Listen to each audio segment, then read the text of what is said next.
कहते सरों की सदा ला इलाहा इल्लल्लाह। सही मुहर्रम हराम जे हवाले सां हज़रत इमाम हुसैन अलैहिस्सलाम जी शहादत जी निस्बत सां या हिन बारगाह मां कहिड़ा कहिड़ा शेड्यूल आहिनि, कहिड़े वक़्तु किथां जुलूस निकिरनि था ऐं मेहंदी आहे या सेज जी बरामदगी जेका थिए थी उहो असांजे ॾिसंदड़ खे आगाह कंदा।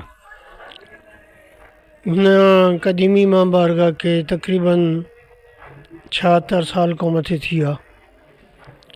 25 ज़िलहज खां मातमदारी शुरू थी वई आहे। चंड राति बि जुलूस हो, 2 तारीख़ बि जुलूस हो, 3 बि जुलूस हो, राति 4 जी बि जुलूस हो, अॼु बि जुलूस आहे। सुभाणे मौला सरकार शहज़ादे अमीर क़ासिम अलैहिस्सलाम जी मेहंदी बरामद थींदी, जंहिंमें असांजे नसलनि सां हिकिड़ी शइ हिकिड़ी रवायत हले थी। उन में असां मेहंदी जा गाना तक़सीम कंदा आहियूं, हर नंढे वॾे खे थोरी उन्हनि में ॿार बच्चा फैमिलियूं आहिनि सभिनीनि खे असां पाराईंदा आहियूं। 7 तारीख़ बि मजलिस आहे, ग़रीब मुक़ाम जुलूस ईंदो। 8 तारीख़ सरकार शहनशाह वफ़ा हज़रत अब्बास अलमदार अलैहिस्सलाम जो अलम निशान बरामद थींदो ऐं हुन सां कठे सुरिया पदरमो बि हिकिड़ो जुलूस हिन में अची शामिलु थी वेंदो। वरी 9 बि मजलिस आहे। 10 जी राति हिकिड़ो वॾो रिकत आमेज़ मंज़र हूंदो आहे। सैयदादियुनि जी तरफ़ां सरकार शहज़ादे अली असगर अलैहिस्सलाम जो झूलो बरामद थींदो आहे, जंहिंमें हज़ारनि जे हिसाब सां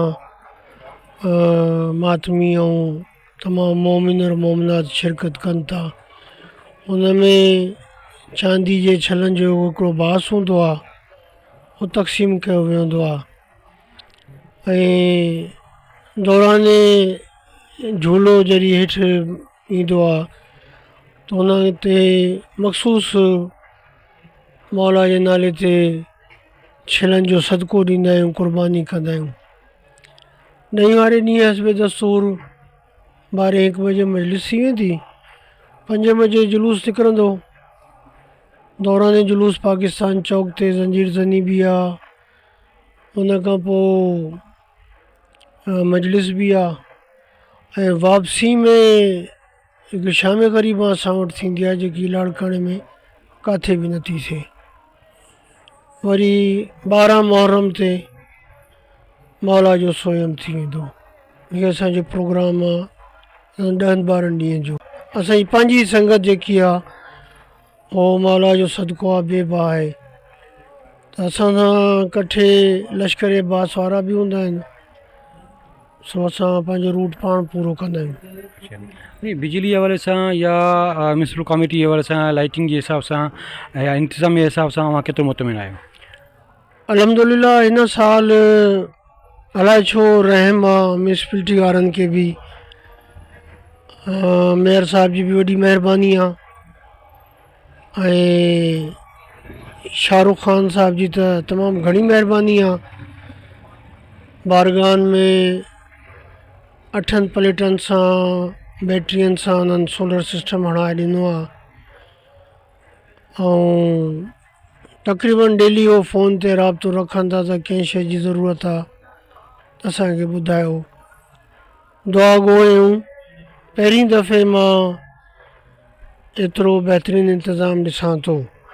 सफ़ाई जे लिहाज़ सां बि बहितरीनु इंतिज़ाम आहे ऐं सिक्योरिटी जे लिहाज़ सां बि तमामु बहितरीनु इंतिज़ाम आहे।